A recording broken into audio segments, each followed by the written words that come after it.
बिस्मिल्लाहिर्रहमानिर्रहीम रब्बि इश्रह ली सदरी व यस्सिर ली अमरी वहलुल उक़दतम मिन लिसानी यफ़क़हू क़ौली। अस्सलाम वालेकुम स्टूडेंट्स, हमारा आज का लेक्चर है, जैसा कि हम chapter number fundamental concepts of organic chemistry discuss कर रहे हैं। तो उसमें आज का हमारा टॉपिक है isomerism.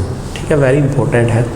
आइसोस mean same, आइसोस mean same, ठीक है, और मैर मीन यूनिट वैसे होता है इसका लफ्ज़ी मतलब। अच्छा, इस्तिलाहन हम इसको इस्तेमाल करते हैं आइसोमेरिज्म। ये एक फिनोमेना है ऑर्गेनिक केमिस्ट्री में, जिसमें कंपाउंड्स जो हैं वो सेम केमिकल फार्मूला रखते हैं बट डिफरेंट स्ट्रक्चरल फार्मूला होता है उनका, या structural arrangement of atoms. Phenomena in which compounds have same molecular formula but different structural formula is called isomerism. Is called isomerism. Simple सी हम कोई एग्जांपल देखते हैं। मतलब मेरे पास एक कंपाउंड है हैविंग C2H6O। ये मैंने किसी कंपाउंड का मॉलिक्यूलर फार्मूला लिखा, लेकिन मैंने इसकी दो स्ट्रक्चर बना ली, CH3 CH2OH, या फिर मैंने बना ली CH3O CH3।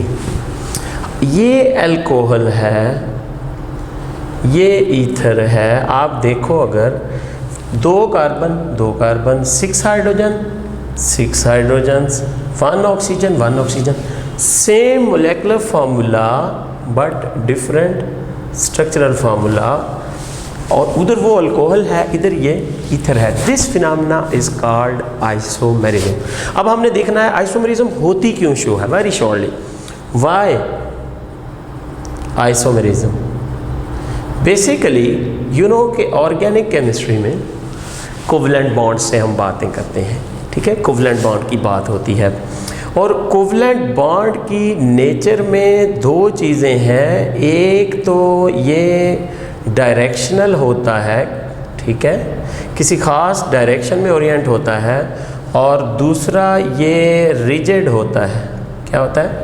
रिजिड। ये दो प्रॉपर्टी हैं जिसकी वजह से ऑर्गेनिक कंपाउंड जो हैं वो आइसोमेरिज्म ज़्यादा शो करते हैं। दूसरे भी इनऑर्गेनिक में भी समटाइम्स होती है, लेकिन एज मच नहीं है कि उसको हम बहुत ज़्यादा स्ट्रेस कर सकें उस पर, या उसकी बड़ी हम डीप स्टडी करें या दैट वन, कि इसमें एक डायरेक्शनल और दूसरे rigid nature of covalent bond की वजह से आइसोमर्स बनते हैं। ठीक है, डिफरेंट अरेंजमेंट आ जाती हैं। जबकि अगर आप देखो आयनिक बॉन्ड की नेचर में, आप अगर देखें ना, तो वो डायरेक्शनल होता है, यानी क्या है फिर, नॉन डायरेक्शनल होता है, और नॉन ही रिजिड होता है। कौन सा?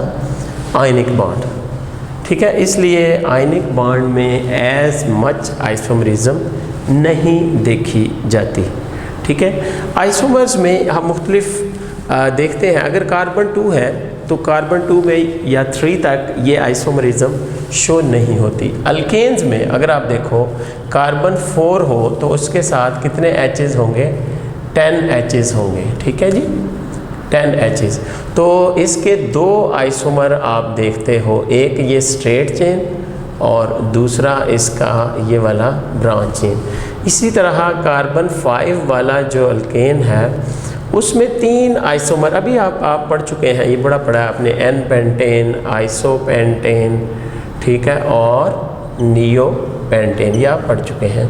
ये इसकी यूँ कह लें पॉसिबल अरेंजमेंट्स हैं 3 5 कार्बन वाले की, जबकि 6 कार्बन वाले की सिर्फ मैं यहाँ पे बताऊँगा कि 6 कार्बन जो अल्केन होता है उसकी 5 आइसोमर्स पॉसिबल हैं, या दूसरे लफ्ज़ों में यूँ कह लो कि उसकी 5 अरेंजमेंट पॉसिबल हैं, जबकि कार्बन 7 वाला जो कंपाउंड होता है उसकी 9 अरेंजमेंट पॉसिबल होती हैं।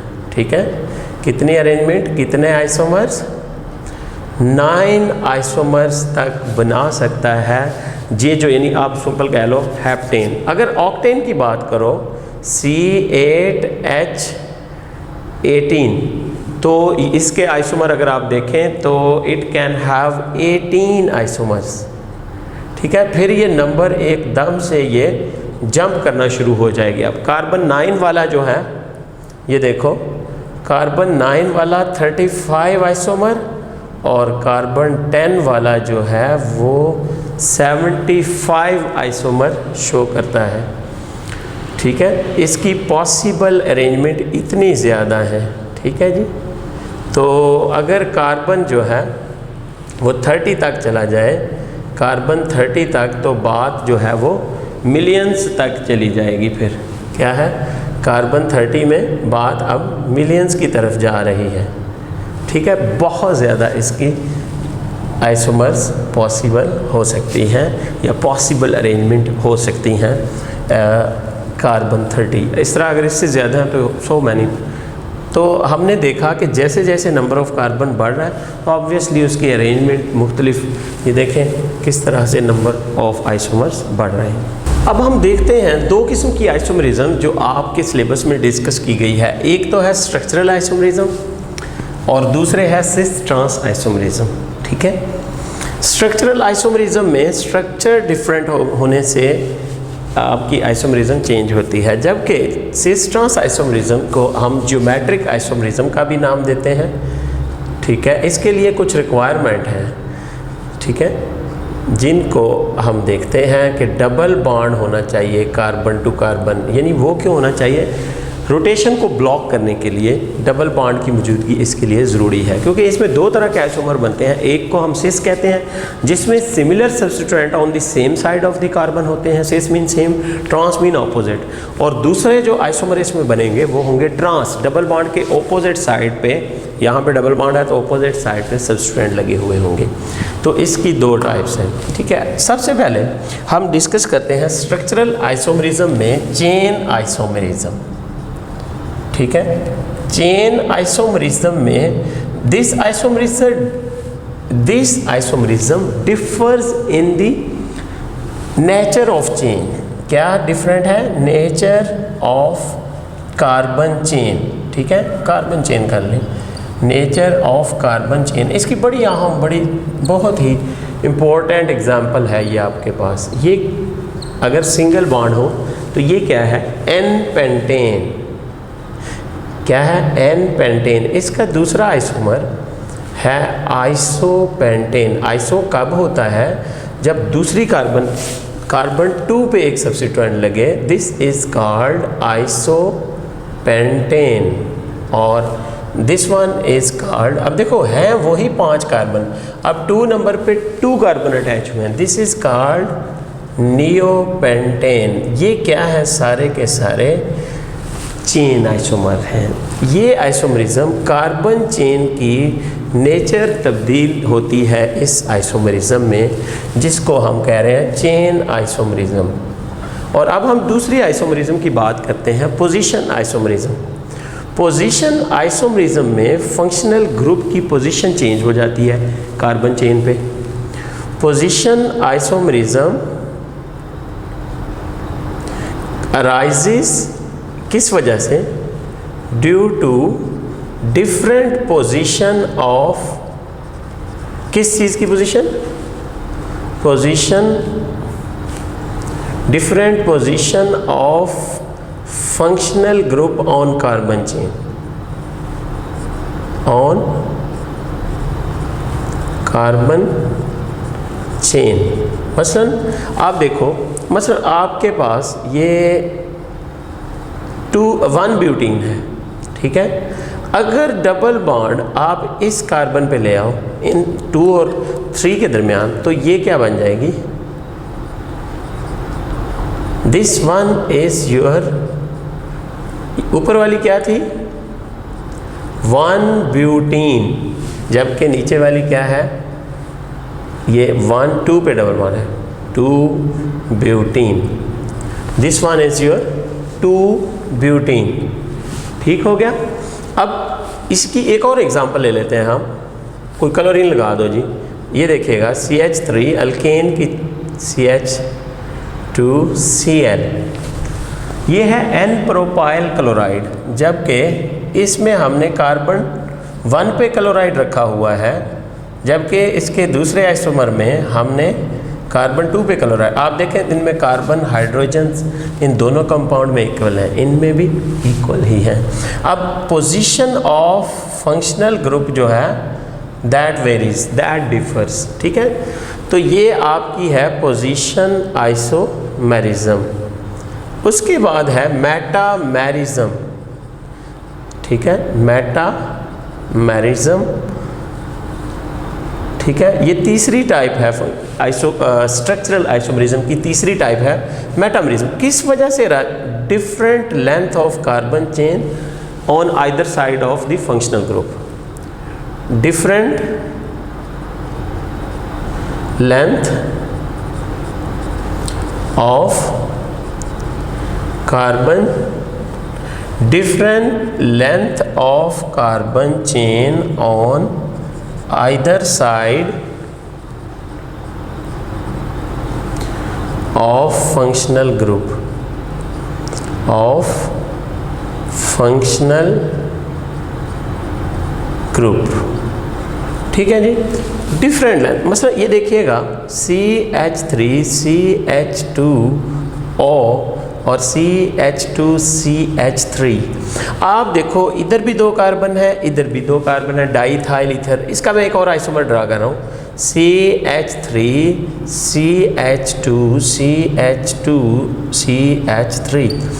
अब इसको, ये डाई इथाइल है, दोनों तरफ 2-2 कार्बन है, जबकि इस केस में एक तरफ 1 है, और इसको आप कहोगे मिथाइल N प्रोपाइल। ये क्या है? Methyl N propyl ether. ठीक है, डिफरेंट कार्बन चेन लेंथ है। इस तरह कीटोन में भी ये हो सकती है और एल्डिहाइड में भी हो सकती है। मसलन कीटोन में ये इस तरह से है, ये देखो CH2C डबल बॉन्ड O।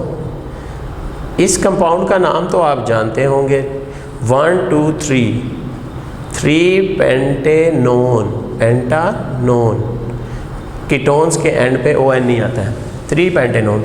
अब अगर मैं ये फंक्शनल ग्रुप इधर ले आऊँ और इस कार्बन को इधर ले आऊँ, तो ये हो जाएगा C double bond O CH2 CH2 CH3। आपके बाद ये क्या है? 2 पेंटानोन। ठीक है, तो ये आपकी मेटामेरिज्म है। इसमें देखो दोनों साइड पे इथाइल है, फंक्शनल ग्रुप के दोनों साइड पे, जबकि इसमें एक तरफ मिथाइल है और एक तरफ N प्रोपाइल है। तो ये आपकी स्ट्रक्चरल आइसोमेरिज्म की 3 टाइप्स होगी। अब हम चौथी टाइप देखते हैं। आपकी 4th है आइसोमेरिज्म, टॉटोमेरिज्म। अच्छा, this isomerism arises due to shifting of proton from one atom to another atom in the same molecule.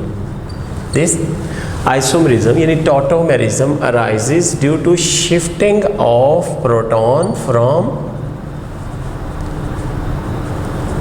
one atom to another, ठीक है, in the same molecule, in the same molecule, then इसको हम कहते हैं tautomerism. ठीक है जी, मसलन मैं लिखता हूँ RCHCOOH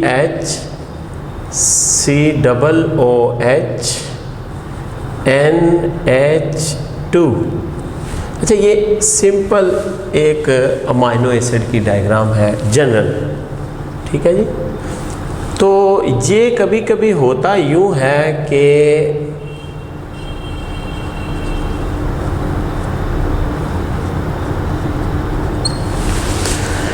ये जो प्रोटॉन है COOH का, ये इस लोन पेयर के पास चला जाता है, यानी नाइट्रोजन इसको एक्सेप्ट कर लेता है, ठीक है।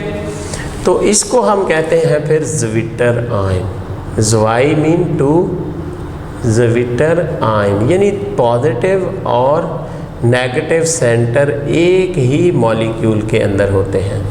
This is called zwitterion. इसका एक और नाम भी है, इंटरनल सॉल्ट। इंटरनल सॉल्ट इसका एक और नाम है, इंटरनल सॉल्ट ज़्विटर आयन। ये जो बन रहा है as a result of tautomerism, internal salt. अच्छा, इसका एक और नाम भी है, डबल सॉल्ट भी इसको कह देते हैं, डबल सॉल्ट। प्रोसेस क्या है कि प्रोटॉन शिफ्ट हुआ है यहाँ से, H जो है इसको मैं ब्लैक कर देता हूँ, H जो है ये लोन पेयर जो ब्लैक यहाँ के किए हैं इन्होंने एक्सेप्ट कर लिया। अच्छा, इंटरेस्टिंग इज़ दैट कि ये बेसिक पार्ट है और ये इसका एसिडिक पार्ट है। जब अमाइनो एसिड के हम रिएक्शन करवाते हैं तो इसका एसिडिक पार्ट बेस की तरह और बेसिक पार्ट एसिडिक की तरह रिएक्ट करता है। वो कैसे? अब ये एसिडिक पार्ट था, लेकिन अब ये प्रोटॉन एक्सेप्ट करके बेस की तरह रिएक्ट करेगा, और ये वाला पार्ट बेसिक है, ये क्या करेगा?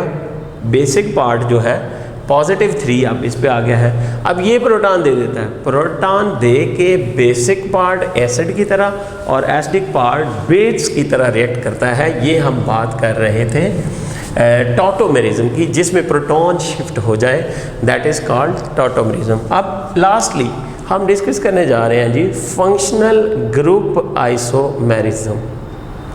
Functional group isomerism. अच्छा, इसमें क्या होता है?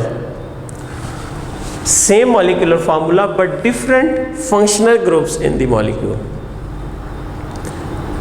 This isomerism arises due to,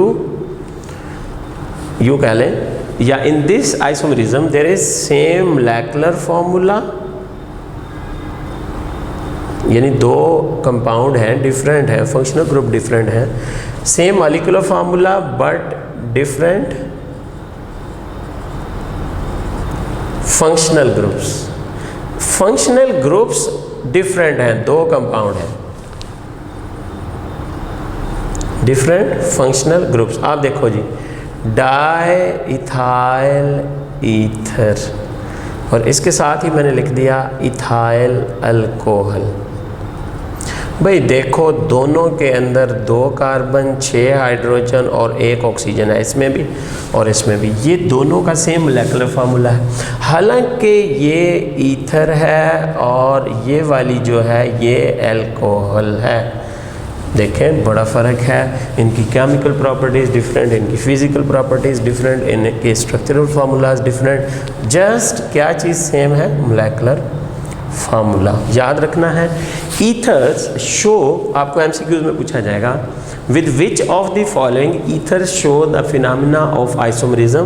तो आपको होगा अल्कोहल्स का ऑप्शन, एल्डिहाइड का होगा और एसीटेट्स का होगा। तो आपका अल्कोहल जो है या ईथर जो है वो अल्कोहल के साथ, और अल्कोहल जो है वो ईथर्स के साथ फंक्शनल ग्रुप आइसोमेरिज्म शो करता है। जबकि हम बात कर सकते हैं कीटोन और एल्डिहाइड में भी ये वाली आइसोमेरिज्म होती है। ये देखो, ये मैंने क्या लिखा जी, कीटोन, ठीक है, और इसका एक मैंने डेरिवेटिव प्रोपियन एल्डिहाइड लिख दिया। ये 2 डिफरेंट कंपाउंड हैं, ऊपर कीटोन है, नीचे एल्डिहाइड है। This one is our ketone, this one is our aldehyde, propion aldehyde.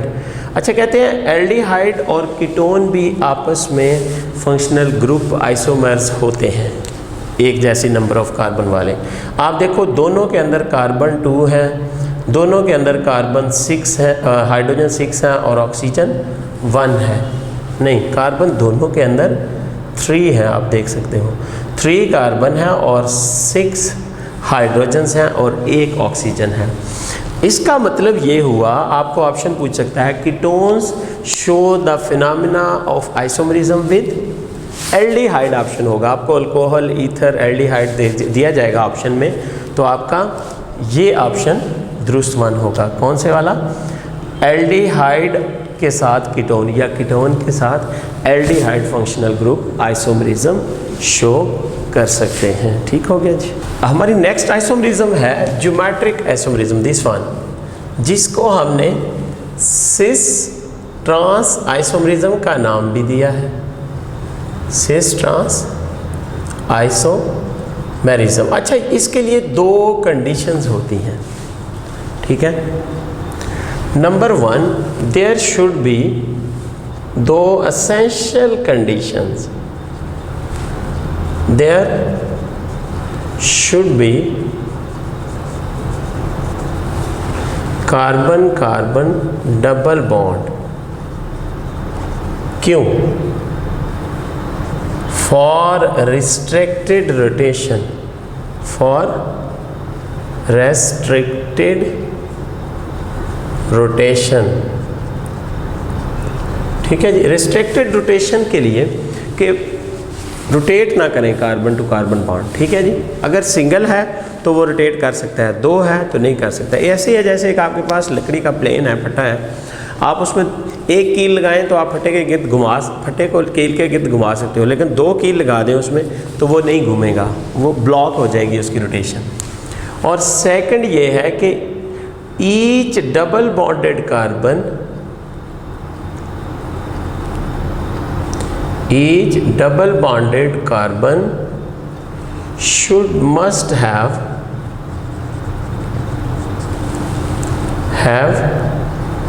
different groups या atoms या substituents, whatever you will say। यानी कि हम चाहते हैं कि इसमें दो किस्म के आइसोमर हमने बनाने हैं, एक होगा सिस और एक होगा trans. If similar group, cis isomer में हम कहते हैं if similar atoms or groups, similar atoms or groups are on the same side, or on the same side of double bond, it is called cis isomerism या cis isomer। इसी तरह if similar atoms are on opposite side of the double bond, similar atoms are on the opposite side of double bond,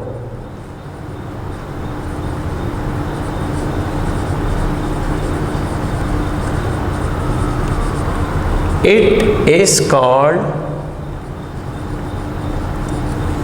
trans mean opposite, it is called trans isomer, trans isomer जी। हमारे पास 2 butene है, हमारे पास 1 butene है। आपने देखना है कि इसमें से कौन सा कंपाउंड जो है वो सिस ट्रांस आइसोमरिज्म शो कर सकता है और क्यों, और कौन सा अगर नहीं कर सकता तो क्यों। वेरी सिंपल भाई, आप अगर इस डबल बॉन्ड को फोकस करें, 2 ब्यूटीन की मैं बात कर रहा हूँ, तो 2 ब्यूटीन में डबल बॉन्ड को अगर आप फोकस करते हो, C डबल बॉन्ड C, इस डबल बॉन्ड पे एक तरफ H है और दूसरी तरफ इस कार्बन के ऊपर क्या लगा हुआ है, मिथाइल, और इस कार्बन पे भी एक तरफ हम H लगा देते हैं ये वाला और दूसरी तरफ हमने मिथाइल लगाया, तो ये कौन सा आइसोमर बना, क्योंकि मिथाइल डबल बॉन्ड के एक साइड पे है और H इस डबल बॉन्ड की एक साइड पे है, तो ये कहलाता है सिस आइसोमर। अब अगर आप इसको ट्रांस बनाना चाहते हैं, आपको कुछ अरेंजमेंट करनी पड़ेगी, इसको हाई टेम्परेचर देना पड़ेगा। तो अब ज़रा देखिएगा, C डबल बॉन्ड C, आप कोई एक मिथाइल जो है उसकी साइड चेंज कर दो, इस मिथाइल को मैं ऊपर ले जाता हूँ और H को मैं नीचे ले आता हूँ। This is called its trans isomer, cis में similar atoms on same side, H's same methyl same, इसमें similar atoms on opposite side, ये देखें जी, ये देखें जी, एचएस ऑन ऑपोजिट, तो ये है आपका ट्रांस आइसोमर। अब अगर आप डिस्कस करो 1 ब्यूटीन को, तो 1 ब्यूटीन मैं आपके सामने लिख रहा हूँ, सी डबल बॉन्ड सी को फोकस करो, सी डबल बॉन्ड सी, इस कार्बन पे एक तरफ H लिख लो, दूसरी तरफ ये पूरा इथाइल ग्रुप मौजूद है कार्बन के ऊपर, ठीक है। अब इस कार्बन के ऊपर दोनों तरफ हाइड्रोजन है, अगर एक डबल बॉन्डेड कार्बन पे 2 सिमिलर ग्रुप हों तो ज्योमेट्रिक आइसोमरिज्म शो नहीं होता। तो इनमें से which one do not show geometric isomerism? 2 butene show करता है, 2 पेंटीन शो करता है, 1 ब्यूटीन शो नहीं करता। Which one do not show geometric isomerism? तो 1 ब्यूटीन, ये आपके सामने एक कार्बन जो पहला ही है उसके ऊपर 2 हाइड्रोजन सिमिलर ग्रुप नहीं होने चाहिए थे अगर आइसोमरिज्म आपने शो करवानी है। इसमें सिमिलर ग्रुप है, इसलिए ये ज्योमेट्रिक आइसोमरिज्म शो नहीं करता। अब क्या ये करता है भैया? इसमें आप देखो सी इधर एक कार्बन पे लगाओ H और दूसरे पे लगाओ क्लोराइड, इस तरह इधर H लगाओ और इधर ब्रोमाइड। ये सिमिलर ग्रुप है, ऑपोजिट साइड पे नहीं है बल्कि सेम साइड पे है, सिमिलर ऑन सेम साइड, इसमें आइसोमरिज्म है और ये सिस आइसोमर है। अगर आप ब्रोमीन या क्लोरीन की पोजीशन चेंज कर देते हो, इधर देखो, ये देखो क्लोरीन सेम रहा, मैंने ब्रोमीन की पोजीशन उलट कर दी, ब्रोमीन को ऊपर ले गया, H को नीचे ले आया, तो this is called your trans isomer. ठीक हो गया। इसका मतलब है ये वाला कंपाउंड भी आइसोमरिज्म शो करता है। ठीक है, 1 क्लोरो या 1 ब्रोमो 2 क्लोरो इथीन। ठीक है, इसके अंदर सिस ट्रांस आइसोमरिज्म होती है। हेलो स्टूडेंट्स, कुछ हम एमसीक्यूज डिस्कस करते हैं। Which one shows geometric isomerism? इनमें से कोई एक है जो ज्योमेट्रिक आइसोमरिज्म शो करता है। हम देख लेते हैं। अगर हम इस कंपाउंड की बात करें तो इसमें ये देखो, इस कार्बन पे दोनों H's लगे हुए हैं, ये शो नहीं कर सकता ज्योमेट्रिक आइसोमरिज्म। फिर इसी तरह आप ये देख लें, इस डबल बॉन्ड को अगर आप फोकस करें तो ये बच्चों इस पे दोनों मिथाइल लगे हुए हैं, ये भी ज्योमेट्रिक आइसोमरिज्म शो नहीं कर पाएगा। तो इसी तरह इस पे इधर 2 मिथाइल, इधर सिमिलर ग्रुप लगे हुए हैं, ये देखो इसकी ये अरेंजमेंट बनती है CH3 फिर डबल बॉन्ड CH3 और CH3। ठीक हो गया। लेकिन इसमें हमें पता है 2 butene can show geometric isomerism. ठीक हो गया जी। अच्छा, फिर नेक्स्ट 2 ब्यूटीन कैन हैव, इनमें से कौन सा ऑप्शन हो सकता है? पोजीशन आइसोमरिज्म हो सकती है इसमें, ज्योमेट्रिक आइसोमरिज्म हो सकती है क्या इसमें, फंक्शनल ग्रुप आइसोमरिज्म हो सकती है क्या इसमें? तो ये आप बताएं जी। असल में 2 फंक्शनल ग्रुप इसमें आना पॉसिबल नहीं है, जबकि पोजीशन और आप देखो ना CH3 CH double bond CH single bond CH3, ये 2 ब्यूटीन बन गई जी। ठीक है, ये अगर आप ब्यूटीन को 1 नंबर कार्बन पे ले आओ तो ये क्या हो गया, 1 ब्यूटीन। ठीक हो गया जी। ये आपके कौन सी है, पोजीशन आइसोमरिज्म, डबल बॉन्ड की पोजीशन चेंज हुई। इसी तरह ज्योमेट्रिक का भी हमने देखा कि ये शो करती है, तो इसका डी ऑप्शन दुरुस्त है, both A and B can it have, ये दोनों शो कर सकती है, यानी पोजीशन और geometric isomerism. Next one, which isomerism is shown by 2 butanone and methyl propanone? आपस में कोई इनकी है 2 ब्यूटानोन, ये देखो ये आपका 2 ब्यूटानोन है। ठीक है जी, 2 ब्यूटानोन और मिथाइल प्रोपानोन, यानी बेसिकली तो ये सेम ही थिंग है, ठीक है। तो इसमें कौन सी आइसोमरिज्म हो सकती है? मेटामेरिज्म हो सकती है इनके अंदर, ठीक है। तो 2 ब्यूटानोन या हमें 2 पेंटानोन कर लें अगर हम, तो ये ज़्यादा अच्छा रहेगा। 2 पेंटानोन कर लें, ठीक है। And 2 pentanone can have show which one of the isomerism. तो 2 पेंटानोन जो है ये, इसमें हम 2 पेंटानोन और 3 पेंटानोन दोनों आइसोमर हम इसके बना सकते हैं इस तरह से करके, ठीक है ना। तो दिस वन, ये 3 पेंटानोन और 2 पेंटानोन, इसके 2 आइसोमर हो सकते हैं, इसमें मेटामेरिज्म आ सकता है, ठीक है जी। आइसोमर्स प्रेजेंट इन ब्यूटानोल, कौन सा हो सकता है इनमें से? ब्यूटानोल। ब्यूटानोल मीन 4 कार्बन है, ये देखो 1 ब्यूटानोल हो सकता है ब्यूटानोल के अंदर। तो ब्यूटानोल के अंदर 1 ब्यूटानोल ये है। 2 ब्यूटानोल देखो, CH3 CH CH2 CH3, देखें जी ये ब्यूटानोल का दूसरा आइसोमर है। तीसरा आइसोमर 2 मिथाइल 2 प्रोपानोल, 1 2 3, इस पे एक मिथाइल भी लगा दो और इस पे OH भी लगा दो, तो ये इसके तीनों आइसोमर हो सकते हैं जी।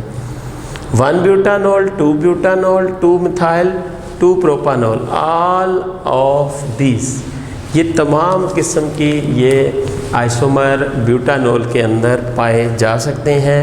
1 ब्यूटानोल 2 ब्यूटानोल और 2 methyl 2 propanol, all are possible in butanol, is it?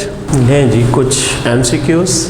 Main source of organic, fundamental concept वाले चैप्टर पीछे थोड़ा हम देखते हैं इसको। Main source of organic compound is animals, coal, plants या फॉसिल्स। मेन सोर्स जो ऑर्गेनिक कंपाउंड का है वो फॉसिल्स ही हैं, जिसमें कोल, नेचुरल गैस और पेट्रोलियम आपको मिलता है। Which hydrocarbon burn with smoky flame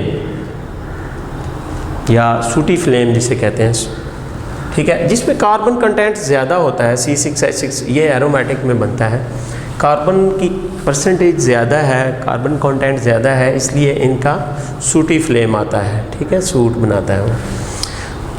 pentane and 2 methyl butane have the same, क्या चीज़ सेम है? एक तो लिखो जी पेंटेन, लिख लिया जी,